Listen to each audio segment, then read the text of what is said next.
Hello everyone. Thanks for tuning in today's live. We are here today with Cristiana. Thanks, Cristiana, for joining today's live. It's very nice to have you. Today we would like to talk about something related to what we discussed on Sunday with Sim, which is basically the life as a trainee, but more on a practical point of view. So it will be very interesting, I think, for students and graduates to have an insight into that kind of life and what trainees do on a day-to-day basis. So Cristiana, I'll let you give a brief introduction, and then we'll get a bit more into the details. Thanks. Thanks for having me, first of all.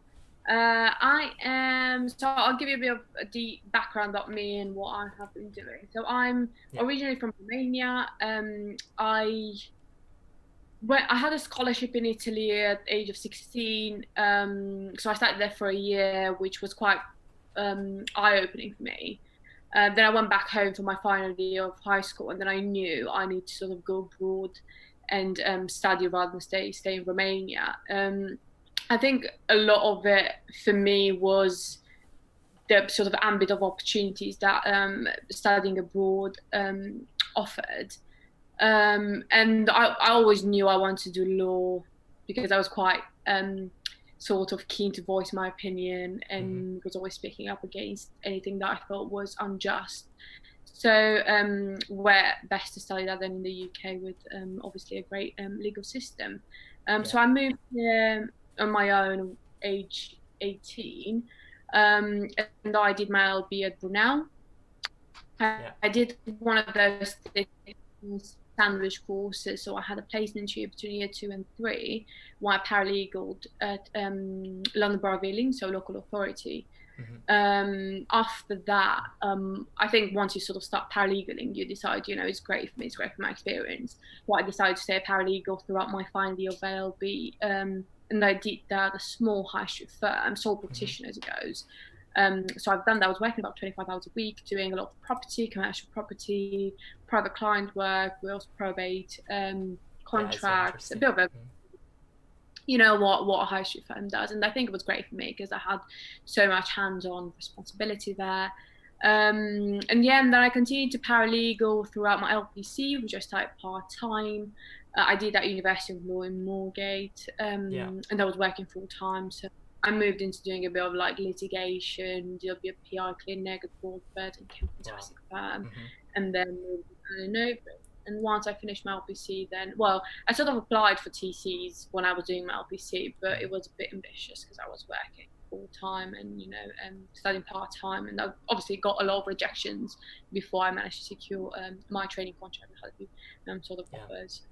It's very interesting. You've also got into a magic circle firm, so that's very impressive. And then from there, you changed a bit. That was a great. So starting from the beginning of your career, like what made you choose law, and in particular the path of a solicitor rather than a barrister, for example? I'll be pretty blunt about it. I never really thought about being a barrister because I'm not a native English speaker. So I always thought, obviously, I think I could do that now because obviously my English is good. But I think when I moved here, obviously I thought I spoke English, but then studying law in English was very challenging. You would agree. I agree. Yeah, definitely. Exactly. So, I remember my first year, like people joking around, I couldn't really get what they were saying. I realized that would be very challenging for me, but to be fair, to a certain extent, this is the same as a solicitor, because you still need to speak perfect English, and you need to write perfect English. And I think I only realized that when I started working. And I remember my first letter, which was something like, "Dear sir, please find attached," and somehow I got red all over it from my supervisor. Like, I thought I know how to write 2 sentences, but as a solicitor, the spaces, you need to have 6 spaces in between the SRs and this other sentence. So attention to detail is very important. So I think for me, that's sort of the idea. And then because I got a lot of experience as paralegal, I really enjoyed sort of doing the case work as it is. So that was it for me. And when did you start engaging with the law firms? Was it during your LLB, during first, second years, or later on? Like, In terms of sort of VAC scheme and training contract type of open days, I did give it a go, I think, in my third year when I realised what the actual path is. I think foreign student, if I can say that, you sort of don't really know what's going on until pretty late in the process. Not because, you know, there's a lot of resources out there, but because you don't have the exposure. You don't really know what to look for, where to start. So I think I realised what the actual process is about my third year. So I was a paralegal at the time, and I started applying, but it wasn't. I didn't really realise what it takes to actually be successful. And obviously I got a couple of rejections. They were my first rejections in my life, because I always, you know, been pretty good academically. I've done really well. I had scholarships. Obviously for us, you know, being from Romania, going to a foreign university is quite a big thing. So I was quite shocked when I got rejected. So I think that really put me off. I don't think I've applied in the following year, so after graduating. And then I started reapplying throughout my LPC, but again, very sporadically and not really. I didn't have like a very disciplined approach to it. I always thought, you know, I was good enough. I should just get on with the application. Then if somebody eventually will give it to me. That's the famous first cycle of applications where you are like getting into the system and understanding how it works, and then my preparation for that is really important. Just being prepared for the rejection, because otherwise, if you know, put you off doing it, and you think, why if I can't do it? Why if I'm not good enough? Why? Yeah, I think it's important to speak about it, because I think a lot of people, you know, struggle. Yeah, definitely. And I was wondering about the LPC, maybe for those who are thinking to do that in the future, from September. What is that something that you would recommend to get into to law firms? Well, for sure, but for applications for training contracts, is that something that make you a stronger candidate? Or what do you think? I don't think it does in terms of training contract or VAC schemes, because they pay for your LPC. Most firms do, or they wait for you to do your LPC even if they don't pay for it. Most firms do in advance. But then I suppose, for example, I was lucky. I secured my training contract in January this year, and I already had my LPC completed, so I started in March. So I suppose it really depends whether you want to wait to get a training contract, then, you know, have the 2 years, you know, do your LPC and wait around, because otherwise you could just be doing it straight away.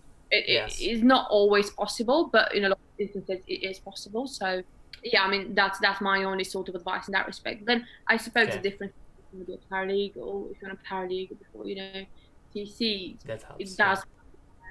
If you have your LPC, not always, but it's easier to find jobs. Some firms, especially big firms, want paralegals to have the LPC, but again, not all of them, and it really depends on the circumstances. Yeah, and considering that, for example, there will be the introduction of the SQE. What's your thought about that? And for example, in your firm, is there any rumor already about it for future trainees or future applicants? But well, it's a bit unclear at the moment. But I don't really know. I mean, I've done the pilot for the SQ years ago. So I did the actual exam. I think only just the sort of first half of it. Just for them to sort of ask us feedback, whether I've passed it, just things like that. And I didn't find it to be necessarily that challenging. Of course, it's long and you have to, know quite a lot of information, but also I think you have a lot of experience. For me, is I was in that situation where I've been doing a bit of criminal law, a bit of civil law, litigation, property. I've done a bit of everything. So I found it relatively not easy, but not as challenging as I would have expected. But in terms of firms, and that's purely my personal view, and I've been, obviously, before getting my training contract, I was attending a lot of events, a lot of talks, which you probably have attended as well, like legal chick events, and a lot of people were talking about the SQE. And I think until it will become the only way to qualify, I think law firms will prefer the traditional route, just because they know. and this purely based on, you know, the usual the practice. We all know people are just used to doing things something established, and that's but that's not to say that, you know, if you go down the other route, because I know there's a lot of institutions that, you know, do like some courses to prepare you for the SQE. Like I think Barbary International started a course on that, and I think that's sort of backed by a couple of cities. So I think it will slowly move into that direction. But obviously, if you can still get into the LPC and you can afford to do it, to get a TC as soon as possible for them to pay for the LPC. Or, you know, if they say, you know, take the SQE, then you have to worry about it. Yes. And regarding your experience as a paralegal, you worked first as a property paralegal and then litigation paralegal in Allen Overy. Did that experience give you a direction into the kind of field you wanted to practice in, or? Yeah, so I mean, I have a very sort of varied paralegal experience. So I started at doing property and regulatory work. So property, you use conveyancing, commercial property, and the regulatory, a bit of like prosecution, the regulatory sphere, which is quite interesting. Wow. Yeah. That was the only sort of criminal law that I've ever did.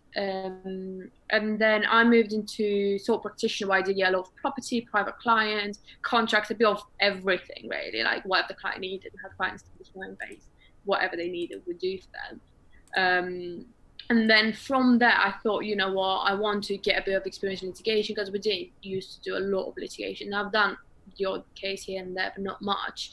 And I think like many others, you get into law thinking, oh, I'm going to go to court, I'm going to litigate, initially I thought I was going to be a criminal lawyer, but obviously that's changed. But I thought I'd give that a try. So I went and I went back into local authority and did some housing litigation for about 6 months, purely because I was doing my own advocacy. So I was going to county court, you know, with my sort of own claims that I worked on, and going before the judge. Quite interesting. I'm not even a lawyer, I can do that, which I thought was great. And then I moved and did PI, personal injury and clinical negligence, military work, which was completely different from anything I've done. Wow, so I absolutely loved it. It was really, really interesting. But I thought I was always quite commercially minded, and what I mean by that is I was always interested in, I don't know, you know, the interest rate went up. Oh, what does that mean? Or more corporate, financial, more corporate, yeah. Yeah, it's just the usual things. Like I remember going into a restaurant in London, it's called Flatiron, where they sort of get you to the table, it's heavy really quick, and then they offer you free ice cream on your way out, sort of turn the table, and you always used to think, oh, that's a really clever way of doing it, to make sure you turn the tables around so you can seat more people. So, you know, just we're analyzing. Yeah, and I think that's what commercial awareness is. Yeah. You know, like thinking about how definitely. money. So I always thought of myself, you know, I'm quite interested. I remember I was a ball bird in camp, and I remember, I think the interest rate went up, and I got this sort of pop-up onto my phone. I was like, oh my God, the interest rate went up. I mean, I was thinking about my savings account, to be fair. And everyone was like, okay, like they had no interest. And I probably should explore that a bit more. So that's when I moved to Allen Overy, because I thought, you know, I want to see if commercial law is for me, and then if I really want to do that. And then when I got there, I thought, I think I need to get a training contract in commercial with them, and I think my experience really shaped my sort of desire to do commercial, and I think experiencing different things is always the best way to do it. Yeah, makes you understand better what you want to do eventually. Exactly. But you might actually like something else. You never know until you try it. And I know there's a lot going on about, you know, commercial always sounds very sexy, if I can say it that way, but it might not be what you're after. So I think you need to try a few things if you have the chance, yes, or at least listen to people talking about it, what they do on a daily basis, so you can form an informed decision. Yes, definitely. And I think many people are curious about it. What's life like in a magic circle firm? How? Because we spoke to Dana the other, like a week ago maybe, and she left Clifford Chance because it was very intense, so it's not for everyone. So what would you say about that? I think that's fair. It's not for everyone. But then I suppose it depends what you want from your career, and I think I've mentioned that quite a lot when I talk to people about it. Yeah. Great, they have a great canteen, and you know the office Exactly. GP on site and the dentist and everything they possibly want. That part of it is great, and people are generally great. But I think obviously the hours, everyone knows about the hours. I mean, I've done Magic Circle. I don't want to think what an American law firm is like. And if you have the stamina for it, that's absolutely fine. And if you know that's what you want to do and you're passionate, that doesn't mean that if you don't want to do that you're not passionate enough. But it's just different. I mean, I did pretty good hours. I did have a few weeks when I would do the 5 a.m. sort of constantly, particularly before Christmas, because there was filing or there was a trial coming up, and get home at 5:30 a.m. and then have to be back at 10 a.m. Just things like that. So you do that definitely better than that where I'm now or previously.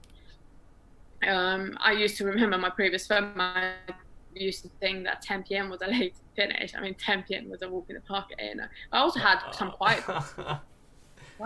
Yeah, you just get used to it. For all, it becomes normality in that context. That's what you want to do, and it depends where you are in your life as well. Because for me, like I thought, this is not what I wanted, and I mean, for me, why I didn't go into Magic Circle is not the reason why I didn't go into Magic Circle. Is not the hours, to be fair. It's more sort of the exposure. Yeah. But yeah, different work. Yeah. Yeah, exactly. So. Yeah. Yeah. That was it. And yeah. Great place to work, by the way. Very, very nice place. Yeah, I can imagine. And regarding your experience in litigation, how would you describe it? Because I don't know. I imagine it as having like a large component of negotiation and I don't know, like contact with different parties. How exposed were you to this kind of reality? Yeah, I think it really, again, so that's sort of what informed my decision to train a smaller firm. So I got really fascinated by litigation, firstly because you need to be good on the law to sort of know what dispute is about and where you stand to sort of be able to predict whether you got a good case, a bad case, whatever the case is, to know how to take it forward. Also, you have to be pretty good on the tactics, that you're really good at CPR, but also knowing how and when to push and press for different things. So I think I was particularly fascinated about it because there's so many things involved in being a good litigator. I got really good exposure when I was at Baldbird and Kemp, which is a similar size to Fox William, perhaps slightly smaller, when I was doing PI and Clean Neg. And because of the way PI and Clean Neg worked, you usually do work on a CFO, which is a condition of fee agreement, and then you recover your costs from the other side at the end if you win, but that goes to a detailed assessment where the judge basically looks at all your sort of chargeables and decides whether you can get your money. It's a very, very detailed process. So if you can, as a lawyer, you would sort of push the work down to the most junior person to ensure that you can recover your chargeable hours. And obviously, as a paralegal, you're the lowest on the sort of fee charging hierarchy. So I used to get a lot of exposure from everything from taking instructions from the client to instructing barrister, drafting witness statements, go to joint settlement meetings, everything. I used to sort of run my own cases under supervision, so the smaller side of them, and just start to think about tactics and talking to my supervisor about that and do everything. So I was involved quite a lot in pretty much every stage, which prepared me for my training contract. Yes. I went to Allen Overy, where litigation were much bigger, where you have 3 partners and 5 senior associates and associates on it. And you get a paralegal that doesn't sign the matter, and they expect you to be know everything from a procedural point of view. If you go, I did a couple of trials there, and I had to think, no one really thinks about the sort of admin side of it, but I didn't get, whilst I need to know that patent court guide for how to prepare bundles and what to do before hearing and what I need to do to judge and things like that. I wasn't doing any drafting or anything like that, I was obviously a very important part of the process, but my exposure was different. And I was doing that with obviously the trainees. It's a great exposure to what actually happens in the case where you perhaps don't, your input is not as meaningful. Yeah, but it gives you like a broad insight into. Yeah, which is again, really, yeah, it really depends what you want. Yeah.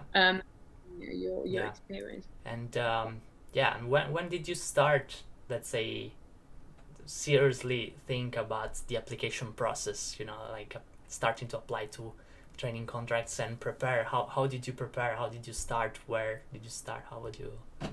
Yeah, I mean, to be honest, I always wanted to get a training contract. When I actually decided, you know, I'm getting it is a completely different thing. When I said, you know what, you need to start playing the game rather than think you're great and people will just give you a training contract because you submit an application, whatever the quality of it is. So that happened for me this year, last year. So 2019, the sort of, I started seriously investing my time into the process, sort of the season that opens around August, September. And that's when I said to myself, because I finished my LPC in October. So I said, by the time I'm finishing my LPC, I need a training contract. For me, it was that I was a bit, you know, not confused, but I thought to myself, that's the next step. And, you know, I could have got away with it until now because I was doing LPC. I was still getting, like, you know, busy and progressing my career. But there was no other sort of further step for me. And then get a training contract. So I decided, you know, I'm getting a training contract this year. And in terms of how I approached it, I had quite a lot of support, to be fair. And I speak about this quite a lot, you know, in my mentoring and when I talk to my mentees. It really depends on what you have in terms of time and also financial resources, because there's a lot of support and resources out there. Some for which you pay, some for which you don't have to pay, but you need to invest a lot of the time.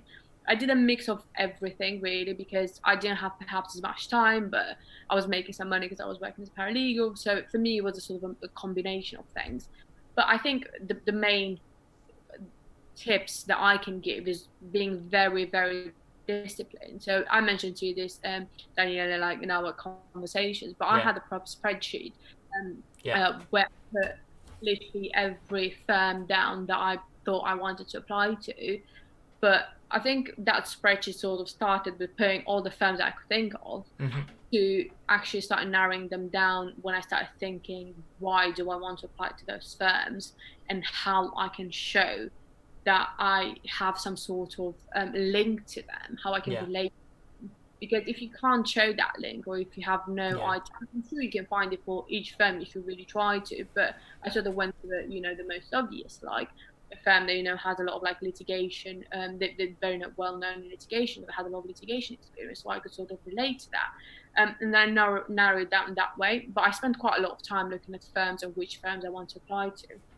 And then I started building a spreadsheet. You know, I want, and a lot of it, to be fair, I had a coach as well, Monica, who really helped me. To be fair, again, she was very, very, very helpful and reduced my time. You know, I could have probably found a lot of the answers by doing a lot of research, but she helped with, you know, some guidance, a lot of, you know, support because I was overworked and tired, and it was great. So she said, you know, why don't you put the questions on the spreadsheet so that you can look at them and, you know, you can think about, you know, those questions in your day-to-day life, like, because you can't just come up with answers on the spot, like, tell me about this or what are the law. You need to think and process about this. A few days for sure. Yeah. So you can have them in like a spreadsheet. You know, you can start thinking about them. Also tackle an application each one at a time. You can't just work on 3 applications because you're going to get confused. You're not going to produce a good draft. So yeah, it's a mix of things. So I used to so much. most of my time in this. I used to have everything in my diary, you know, 3 hours every, you know, Monday, Tuesday, Wednesday, or whatever days. Wow. And I said, you know, I'm drafting this, I'm looking at this question, I'm doing this research. So I used to be very, very organized. I think that's very important. Yeah. And obviously, there's a few sort of very obvious resources that I know everyone probably knows about, which is the Corporate Law Academy, which I think it's the best resource. And of course, you need to pay some subscription to get access to all the modules. It's worth it. So worth it. And I treated it like a university set of modules. I used to take notes. I used to, you know, dedicate a lot of time just to that. I had it in my diary. I'm doing this module. I used to take notes. So, you know, have that sort of very systematic approach. Obviously, different things work for different people, but I think that's a fantastic resource that can get you through, you know, a lot of the things that you just need to sort of figure out as you go along. And I think it takes a long time to understand the entire process about, whereas the corporate law academy has it all there. You can read about, you know, how's the application process, what to consider to case. It's all in one place, so it's quite it's really, really useful. So that's my other top tip. So 1, spreadsheet. 2, dedicate a lot of time, be very organized, and 3, the corporate law academy. And obviously 4, more time if you're going to coach. Oh yeah, absolutely. I'm actually gonna have a session with her. It's not an advertising, guys, but yeah. No, it's not. I mean, she doesn't. You know, I really had a really good connection with her, and I think she's brilliant at what she does. That's recommend. And if you can afford it, of course, do that. Same with it's an investment, indeed. Exactly. If you can't afford it, you know, and perhaps you have more time rather than, you know, money to spend, you can always, like, you know, do more research, but make sure whatever resources you have with that money or time, you use them. And that's my best advice. And what would you say about the word that we hear all day, every day this year, commercial awareness? How did you get into it? And I used to hear this since I was about 2nd to 3rd year at university. Like, what is this? Everywhere, every day. It's like a dilemma. Pandora's box. I think there's no way to define it, but I think, you know, it can be everything from what I mentioned to going to a restaurant thinking, how do they make money, to thinking, you know, if, I don't know, inflation goes up, how does that affect us? Why? Because people spend too much, then why they put up the interest rate so that you know, keep your money in your savings, but then what happens, you know, less money goes to like, just thinking about how different things sort of affect us and how they're like, everything is interconnected. From, you know, what the person in the corner shop does to, you know, what Boris Johnson thinks about when he goes to meetings. And I think this is not something that you get from anywhere. It's something that you build up on, and there's no easy way of doing that other than sort of challenging yourself on it. And I remember being 2nd or 3rd year and picking up Financial Times and pretending to read it because I could not understand. It's very difficult at the beginning. Very, very difficult, because I think you need to learn certain concepts, and then once you know a few, even if you don't understand everything that's in there, then you can contextualize, and, you know, you can understand, you know, by context what different things mean. But you just need to build up on it. And I think a few resources that I would mention is there are a few books. I think is Inside into the City, and they do this commercial awareness, and then they do an application tips for commercial lawyers book. And then my number 1 is Christopher Stokes' Know the City, and I think he did also one on commercial awareness. So I've read those, you know, front to back and back to front many times. I remember reading Know the City the first time, and I could not understand the thing, and I had to read it so many times. And then when I picked it up, my LPC, I could actually understand what that means, and then just having to look terms up. But those are good resources to, you know, start building up. And you're not going to understand everything, and you're going to spend a lot of time googling stuff and taking notes. But then you build up on these things, and then, you know, you have notes that you can review at a later stage before an interview. So everything sort of builds up, and I think you just need to be very curious. A really good source of news, I think I mentioned this to you before, Watson's Daily. And I was being quite out there recently, but I cannot recommend it enough, because that guy Peter Watson, just gets down and, you know, just reads everything every morning and just crunches everything. It's incredible. I think he wakes up at 4 a.m. to make a summary of everything. It's incredible. And he just picks up, you know, the bits that you need to know. And he doesn't give you all the I mean, Financial Times is great, but it's, you know, a piece of information, i.e., I don't know, this company has fraudulently misrepresented their account. Great, that's all I need to know. But then obviously Financial Times, you know, starts talking about it and what happened before.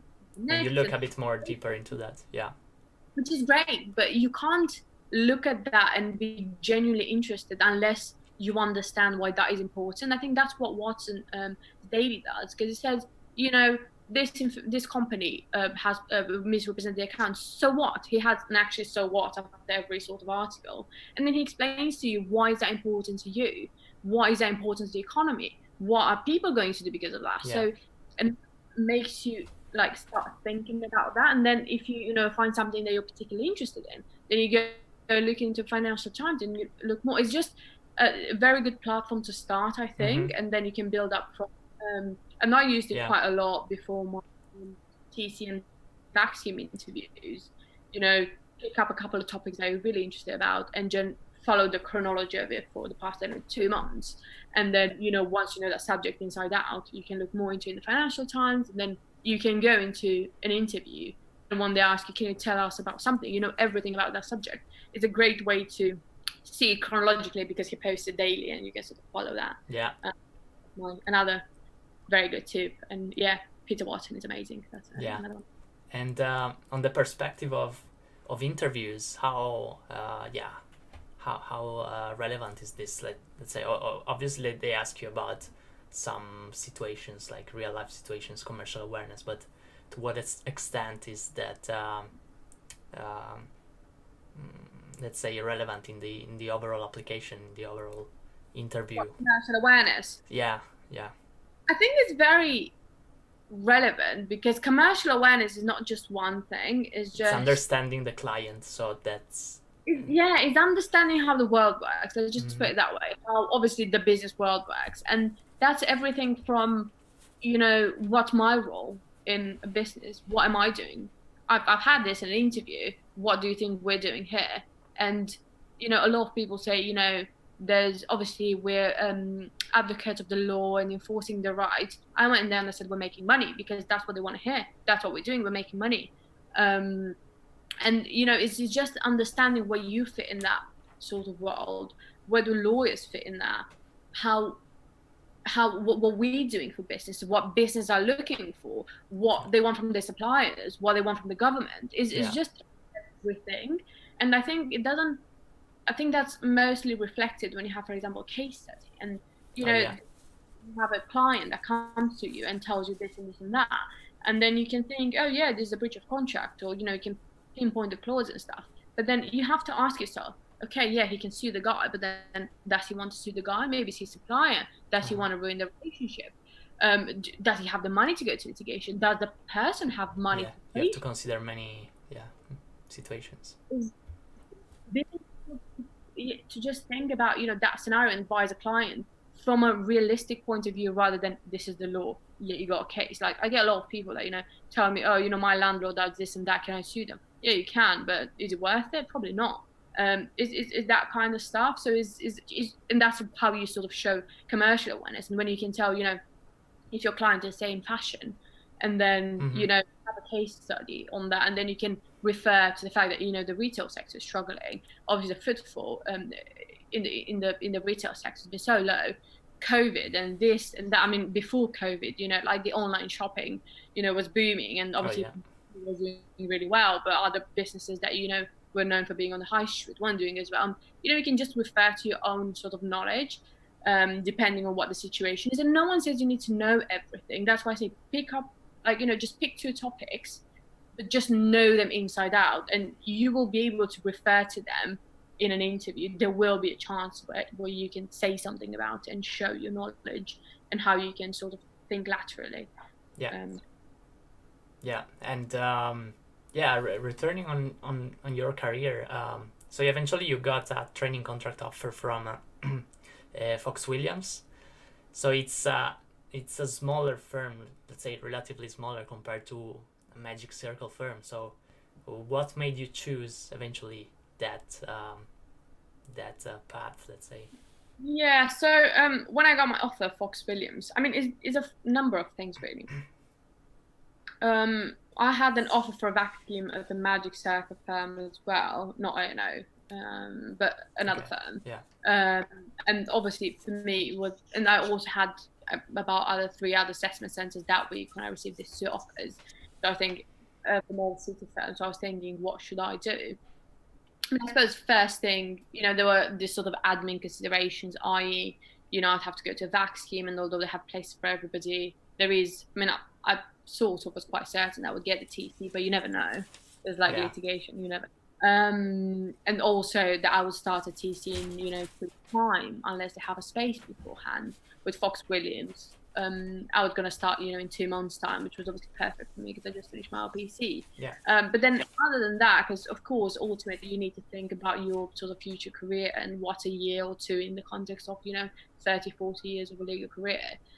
So for me, it was mostly the fact that, Fox Williams was quite specialized in different sectors that I was particularly interested in, like fashion and, corporate and, the sort of white collar and financial services team.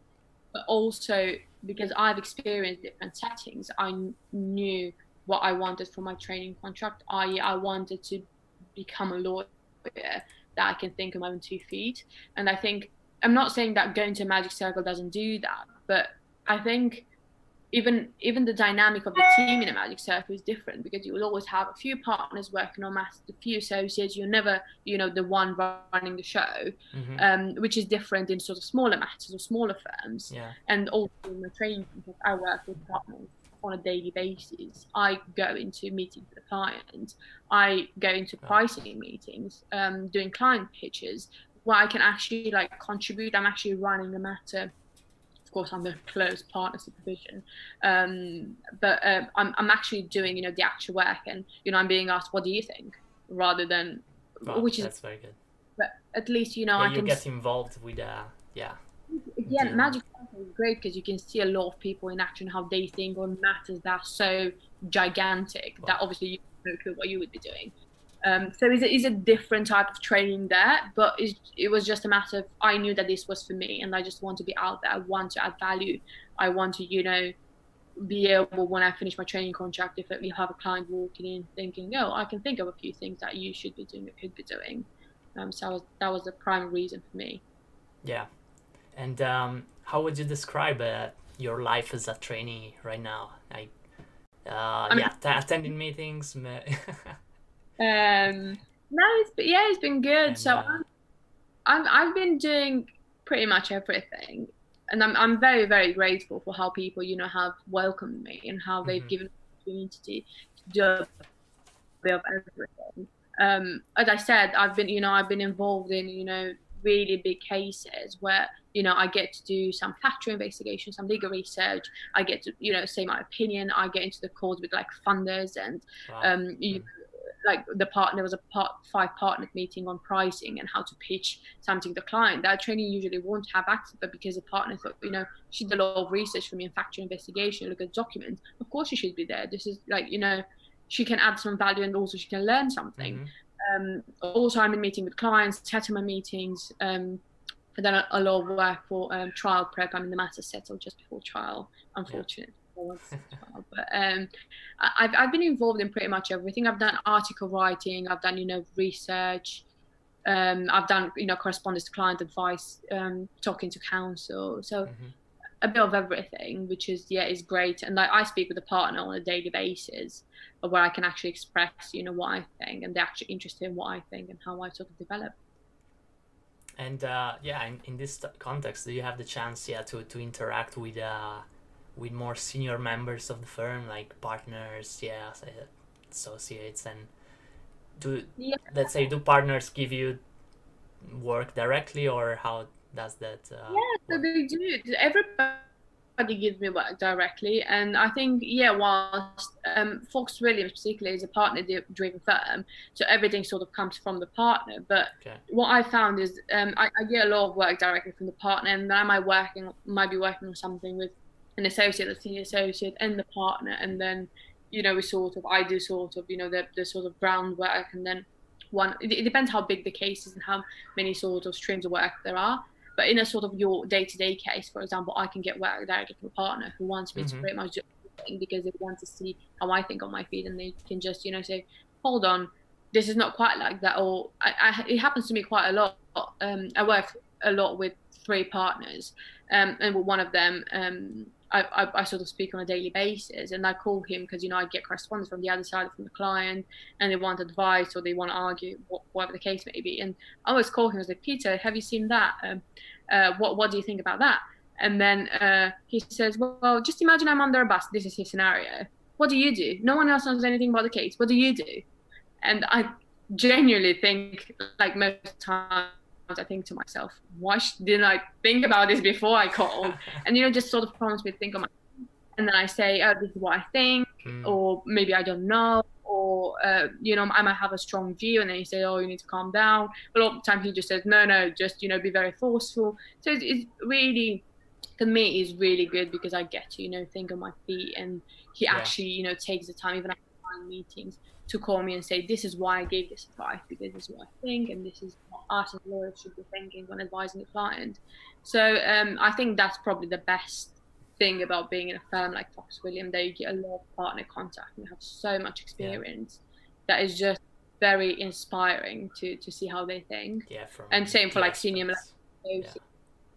Exactly, so I think I had a great experience. It's very interesting. And I was wondering, how does the process work in the let's say that there's a request from a customer, who handles the request, and what's the process of processing the request from a customer, who receives it and then who processes it?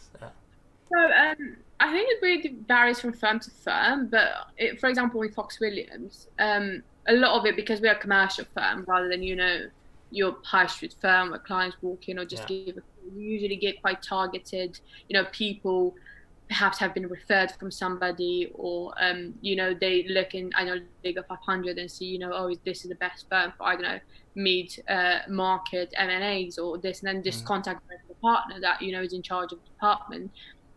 But it's usually through referrals. So, maybe just for an example, I did, when I joined, which was beginning of March, we had this referral that went to a partner, Peter, in my department, from one of the real estate partners, who said, I got this request from this person that's been referred to me from a previous client. All right. And so, the litigation matter, would you like to speak with him? And then he said, Cristiana, can you take a note of the meeting? So that's how I got involved.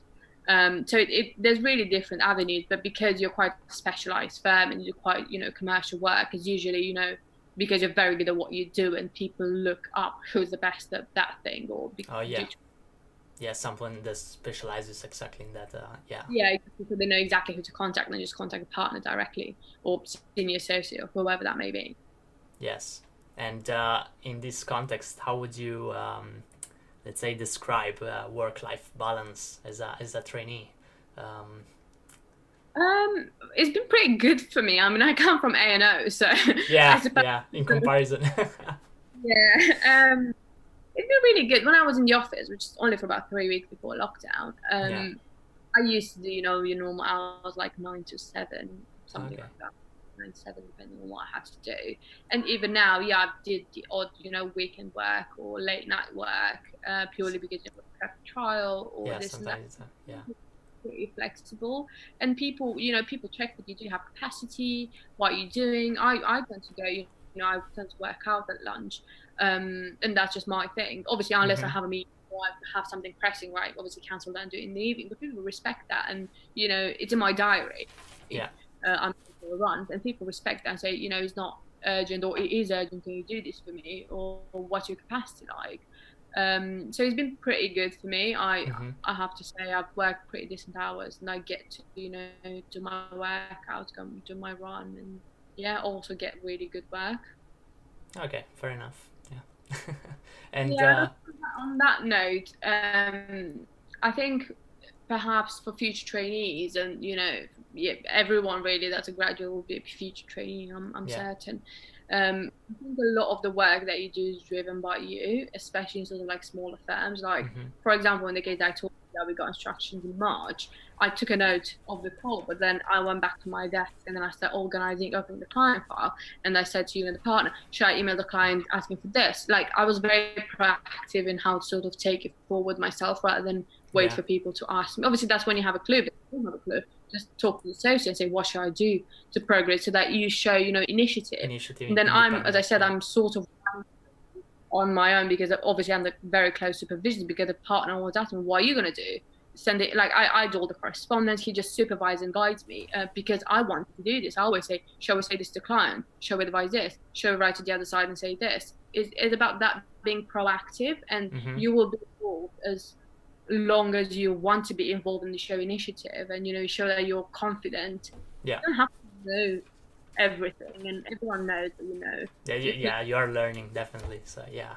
But as long as you can form a decent argument. And I had a lot of times, I had really good drafts of like letters or emails, and I had a partner call me and say, your email draft is great, however, I would just add this, just to say, it's fine if you send it that way, but because I got all this years of experience, I can make it better, and this is why I would do that. So I think that is that's great. Yeah, that's the moment in which you improve your you get to the Yeah, because I think everyone can do a good email, but it's being a great lawyer is what you want to be, rather than just a lawyer. Definitely. Yeah.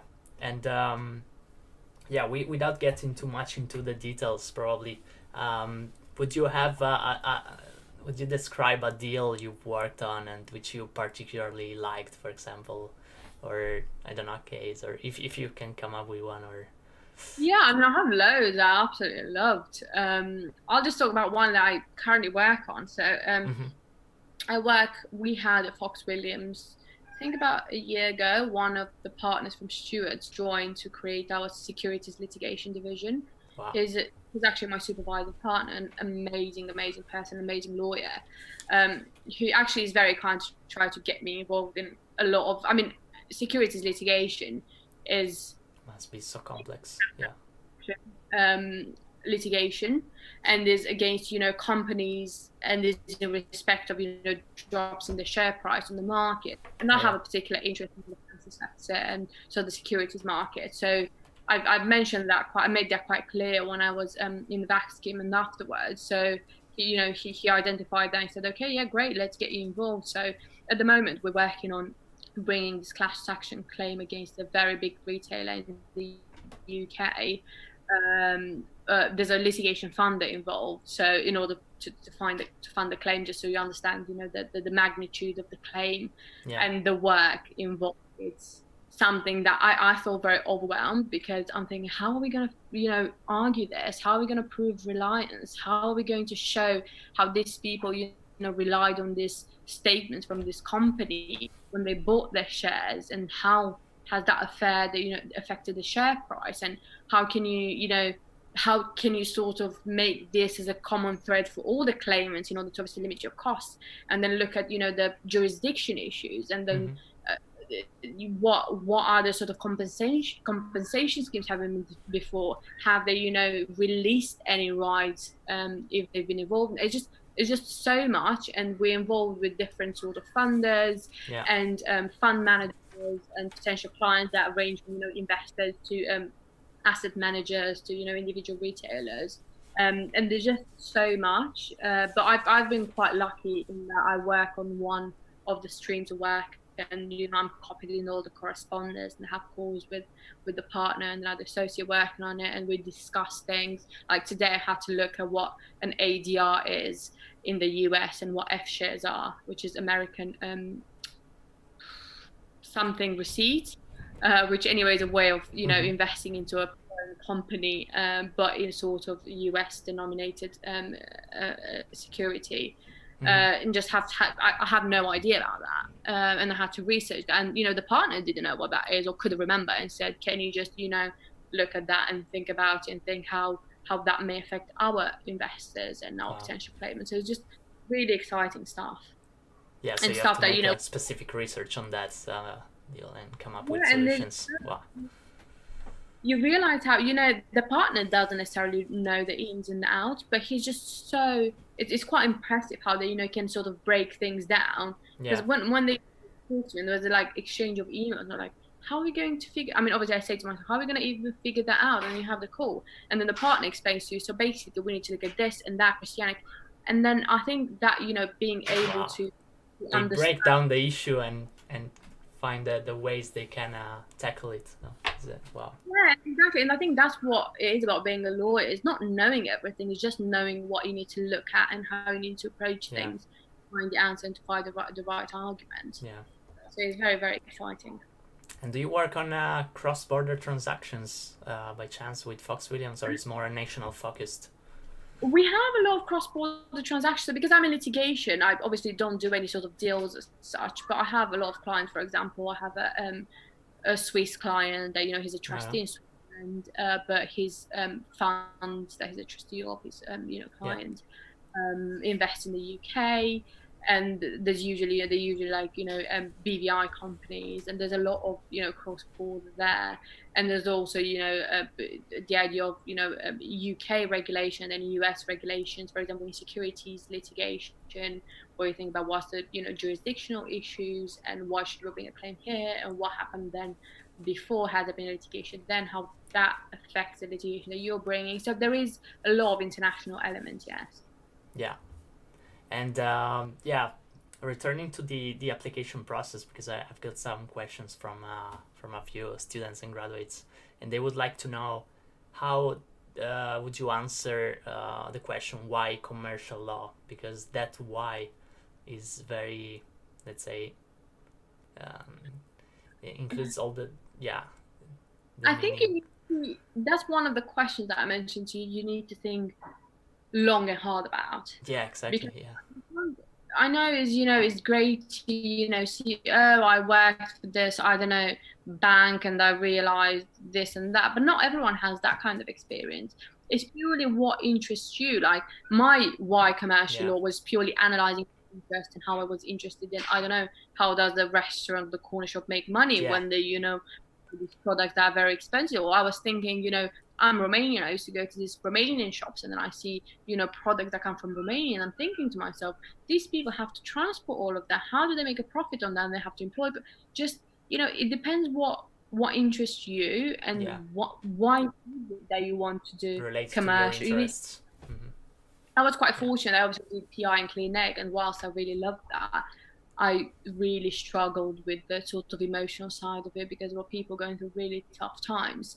And I'm very empathetic, but also I get quite affected about different things that happen, and I get really outraged. And I find that it was challenging for me to sort of withhold that outrage, because those clients want support and they want somebody very professional. Whilst I was very outraged about all the issues that they've experienced. So I knew that I perhaps couldn't give my best in those type of scenarios. So I knew I needed to sort of distance myself and be in a more sort of commercial setting. So it's really about thinking, why is it is it just the money? What is it? How have you come to the conclusion that you want to do commercial? Or what is it about it? Is it the fact that I know you're interested to know what role lawyers play in, the economy?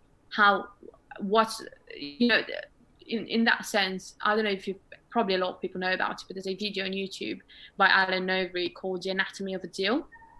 It was very popular back in my uni years, where it basically just explains what a deal is, and I think it's an M&A transaction from what I recall.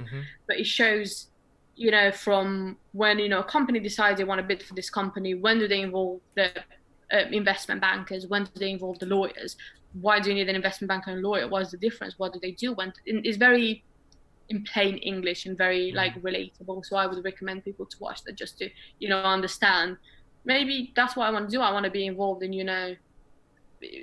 the businesses out there and them growing, and that's what makes me tick. That's what I think about at night. How does Coca-Cola make money? I don't know, that's just on top of my head. And I also have a few questions that it's very interesting. They asked them today in the commercial law internship with Bright Network.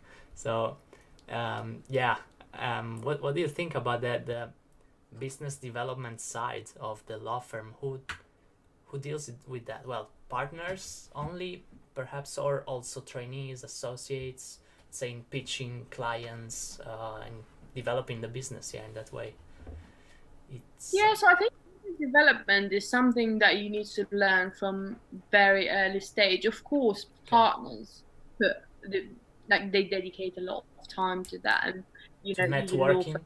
Yeah, I think networking is very important, and just I think you need to sort of build that up from a very early stage in your career, because people will come to you if they know, and if they know what you're good for. I mean, they might know you, but unless they know what you're good for. And a lot of the time, that happens because you work on something, or you work with somebody. Even if you're against somebody in a litigation type of situation, people can, they know your strengths, and then, the client can, recognize certain things. But I think business development is something that you think about a lot when you're a partner. But when you're a partner, you need to be already good at it, so to speak. The growth of the firm. Qualify something that you think about. And I was fortunate enough to be, in like client pitches, and think about pricing, and how our partners sort of get their work, and how in contact with this sort of asset managers or funds, and how they might get work from here and there, and how to approach it, and organizing webinars, and like different sort of activities, just put their experience out there to show that they're good at that, they know this. That's again a way of like business development. And then when you find an opportunity, just make sure you're out there and selling yourself in the firm. Yes. And I'm still learning about, and that's something that I'm building upon, but it's good to start thinking about it from a very early stage. Yeah, definitely. And what was this situation, this this COVID situation, something they was it a concern at the firm, or was it more seen as an opportunity? What do you think? I'm gonna move around because I need to plug my laptop. Yeah. So with COVID, I think it's like anything, like tech. When the Legal Services Act was passed with the ABS and all of that, everyone was sort of thinking, oh, this is a threat to the legal industry. This is an opportunity. I think there's always both when you're in the legal industry. Like, for example, our firm, the employment department was so busy. I can imagine.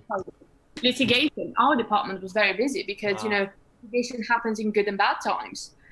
So that's a good department to be. Real estate, not so much, because people hold on to their money at this stage.